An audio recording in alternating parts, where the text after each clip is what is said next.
Bonjour, salut Bonjour Véronique, Baptiste. ça va? Ouais, Ça écoute, va bien même? ouais, ça va bien. C'est le jour de la sortie de mon livre, 23 juin Ah, 2022, Quand la peur de perdre l'autre me fait le père. C'est mon deuxième livre. Je suis très contente en eh fait. ben, écoute, Voilà. en plus le lendemain de l'arrivée de l'été, c'est la veille de la Saint-Jean-Baptiste, alors que demande le peuple? Tout va bien.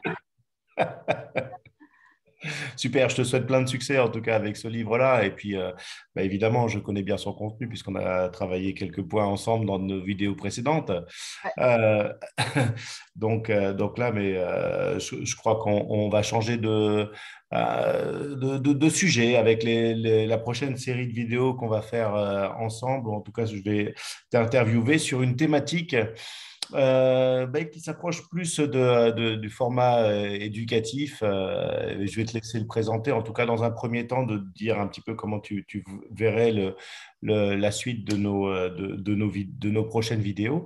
Et puis moi, je vais te poser des questions, évidemment, puisque je vais creuser le sujet avec toi. Donc, c'est toujours un plaisir de te exactement. retrouver, en tout cas. Voilà. Ouais. Donc, moi, j'ai eu l'idée de changer de thème. Ce matin, ça m'est venu comme ça. De temps en temps, tu sais, j'ai des insights. Je dis, oh, j'ai envie de transmettre quoi?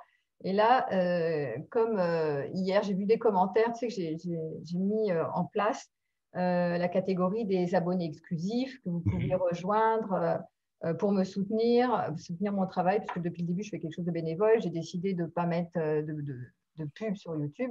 Et donc, moi, j'ai besoin de temps. Le temps, c'est la ressource la plus précieuse et j'ai besoin de temps pour préparer mes sujets de qualité et notamment les conférences longues d'1 heure et demie que je fais.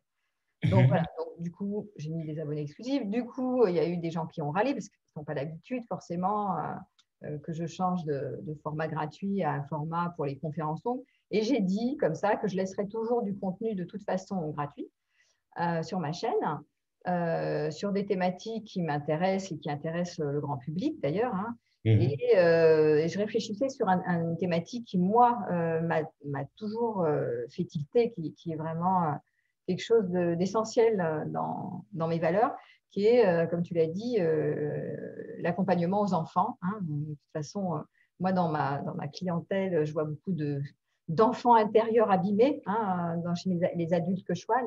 Et donc, j'avais envie de travailler sur comment être un bon parent, Mhm. comment bien accompagner un enfant vers son adolescence, vers son autonomie, etc. Et j'avais Mhm. envie de développer ce sujet qui est un thème, vraiment qu'il il y en a plein qui le travaillent aussi, hein, je ne suis vraiment pas la Mhm. seule dans le domaine, mais c'est un thème qui me paraît essentiel parce que nos enfants petits vont devenir nos adultes en devenir. Donc, Mhm. comment bien les chouchouter, les accompagner, voilà. Donc, ce que tu veux dire, c'est que au travers de ton expérience dans l'accompagnement de la souffrance des adultes d'aujourd'hui que tu rencontres dans tes clients, il y a souvent la thématique de, tiens, qu'est-ce que j'ai vécu moi dans ma propre enfance vis-à-vis de mes parents? Et au Ouais, travers de ça, qu'est-ce que tu as pu identifier, d'après ce que j'ai compris, ou toi, ou peut-être aussi d'autres théoriciens ouais. ou praticiens en psychologie, qui ont pu isoler des comportements ou des façons d'être parents dans la relation mère-enfant ou père-enfant qui pouvaient être délicates et donc classifiées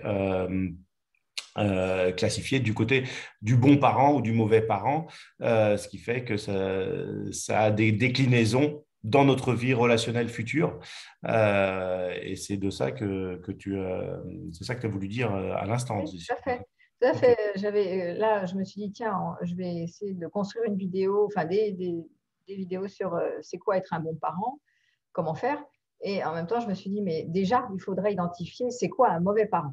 Hmm. Un mauvais parent, pour moi, c'est quelqu'un qui fait des gros dégâts, hein.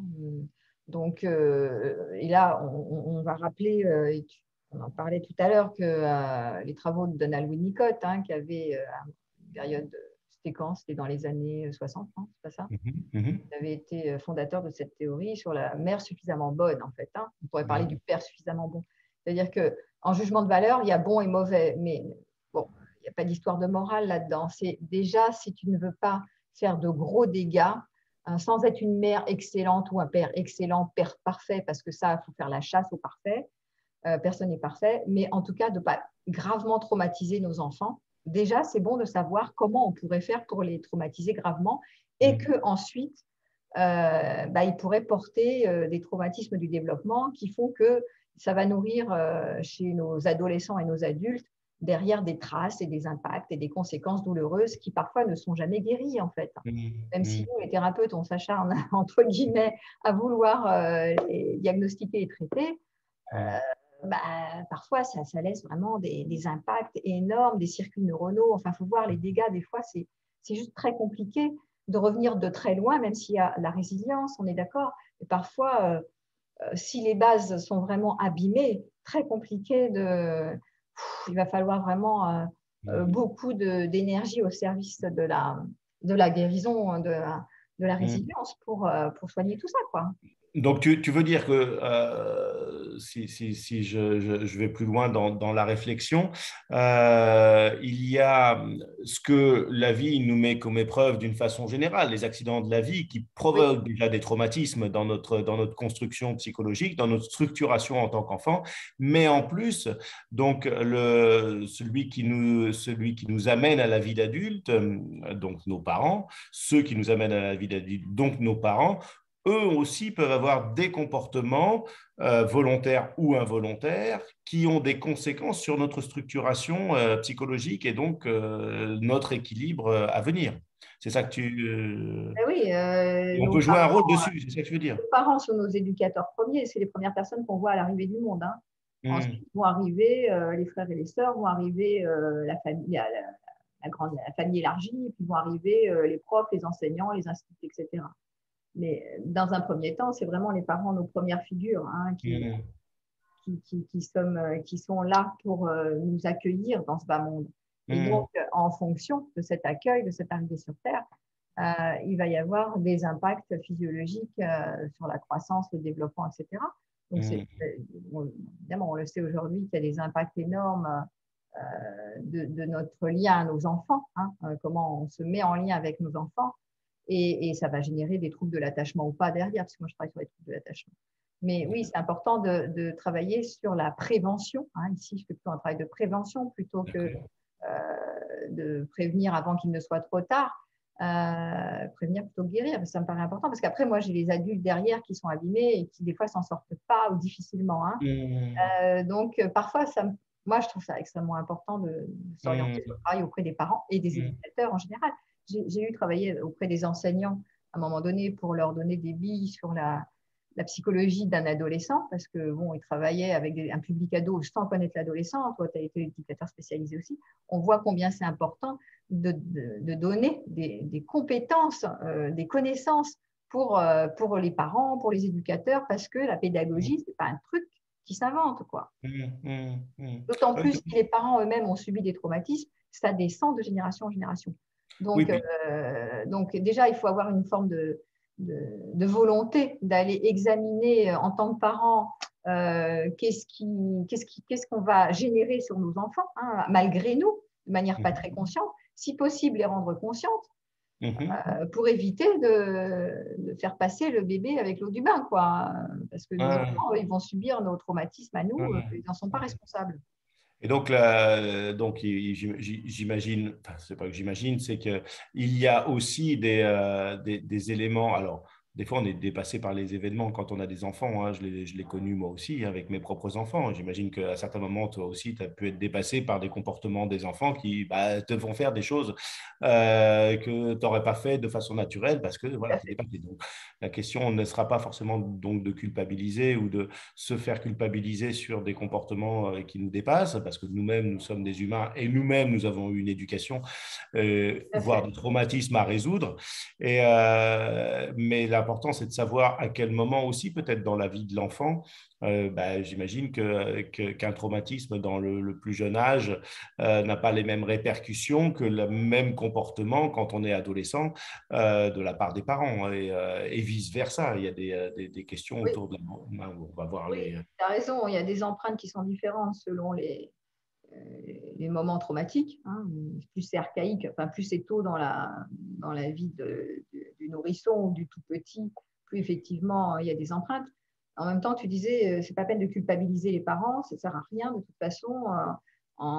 C'est vraiment là ce qu'on veut apporter. On va développer les sujets, mais c'est vraiment pointer ce qui pourrait être très grave. Voilà, ce qu'il faut surtout pas faire les dégâts, d'accord? Après, Donald Weekend, je reprends à être une mère suffisamment bonne, c'est-à-dire de toute façon, quoi qu'on fasse, on va les traumatiser, nos enfants. Mais il y a gros dégâts et petits dégâts. Tu vois. Donc, effectivement, il faut prendre soin, quand on est parent, c'est important de prendre soin de nous en tant que parents, c'est-à-dire prendre soin de notre propre enfant intérieur à l'intérieur de notre fonction parentale.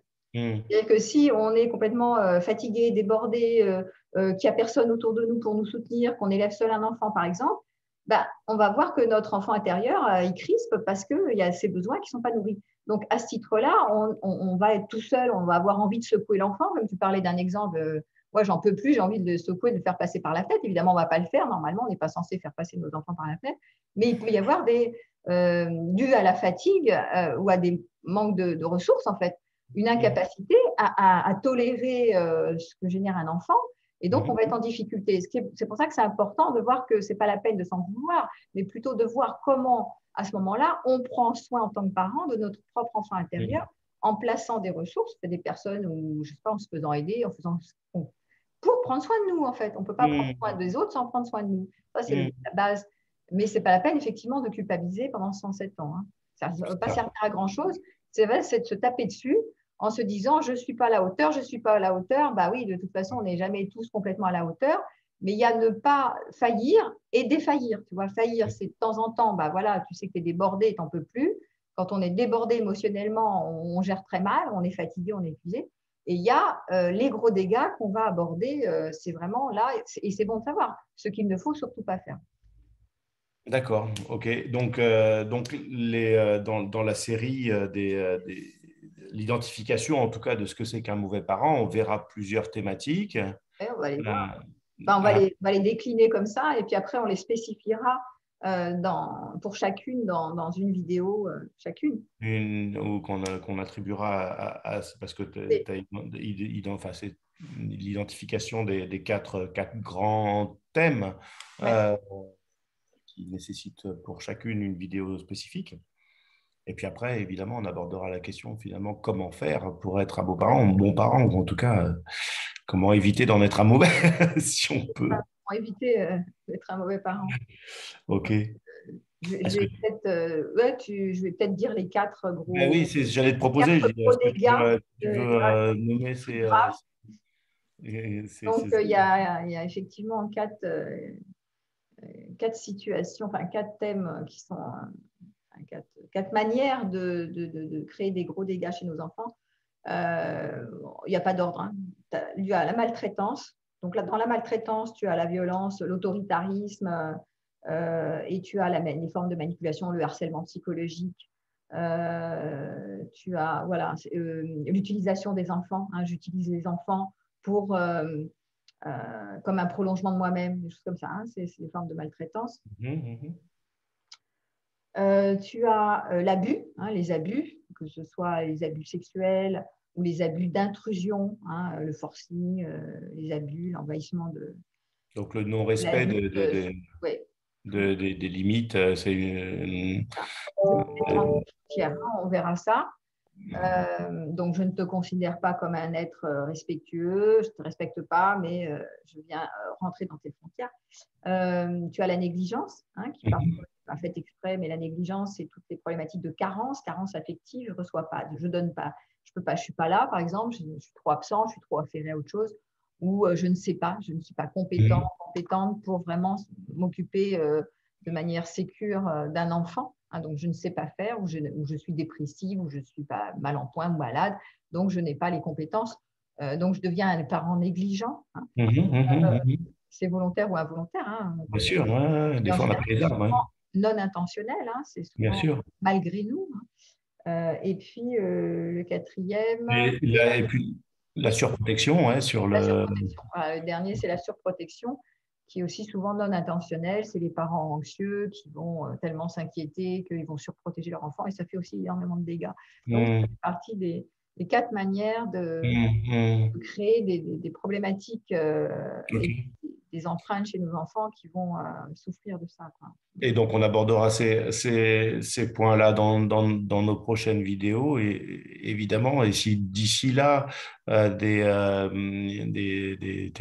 personnes qui regardent tes vidéos ont envie de poser des questions, ou en tout cas Faire des orienter commentaires. cette thématique, se sentir déjà touché par la thématique, il ne faut pas hésiter en tout cas à mettre des commentaires, nous interpeller.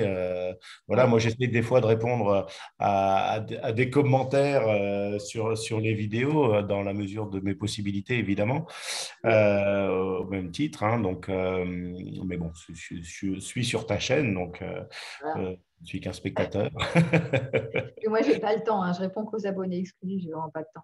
Et c'est vrai que je Donc, vois que des fois, tu prends du temps et c'est parfait comme ça. Vous pouvez répondre entre vous. Donc, n'hésitez pas à commenter, à liker. Voilà. Bon, c'est toujours. ouais, à partager, ouais. Dans tous les cas, suivez cette série-là qui sera de toute façon quelque chose de très bon pour vous, ne serait-ce qu'identifier comment vous avez grandi dans Oui, votre enfance. Et puis, si jamais vous êtes aujourd'hui encore parent d'enfants qui ne sont pas encore des adultes, peut-être identifier dans ce qui se passe dans votre relation à vos enfants, qu'est-ce qui pourrait à peu près tirer la sonnette d'alarme et oui, veut c'est dire, voilà, donc, et puis éventuellement corriger le tir si c'est possible, et hein. éventuellement corriger le tir. Sans d'être dans je veux être un très bon parent, exceller dans la profession de parent, C'est parce que là, vous ça. allez vous maltraiter. Hein. Déjà, c'est un peu vain comme Voilà. objectif. On n'y arrivera Et jamais. Nous, on n'y est pas arrivé, hein, je vous le dis. Hein, donc, voir, c'est pire. Des fois, il vaut mieux se contenter d'être moyen oui, c'est ça. que de vouloir être excellent, et finalement de créer ben, tout ce qui est C'est dans ça. les excès, que ce soit l'excès positif ou l'excès négatif, Oui, de toute façon, a des conséquences. Donc, il vaut mieux être un parent moyen, mais c'est ça. qui gère bien les. Très vigilant. On va pas tout de suite dévoiler le Non. contenu des vidéos à venir, mais effectivement, en tout cas, voilà, j'ai hâte d'aborder les autres sujets Oui. avec toi, Et, Véronique. ouais. Puis on a dit qu'on fera, au final, on fera aussi un point certainement sur la différence entre la fonction père et la fonction mère. Euh, Absolument. Parce que comme toi, tu es un homme et moi, je suis une femme, il y a aussi des choses à dire sur cette différence d'éducation. C'est, voilà, Oui, le rôle de l'un de l'autre. Est-ce que c'est effectivement c'est le rôle de l'un de l'autre? Est-ce que c'est une question tout à fait. de genre, ou est-ce que c'est une question de fonction? En Voilà. tout cas, c'est un On point en qu'on parlera, on en débattra.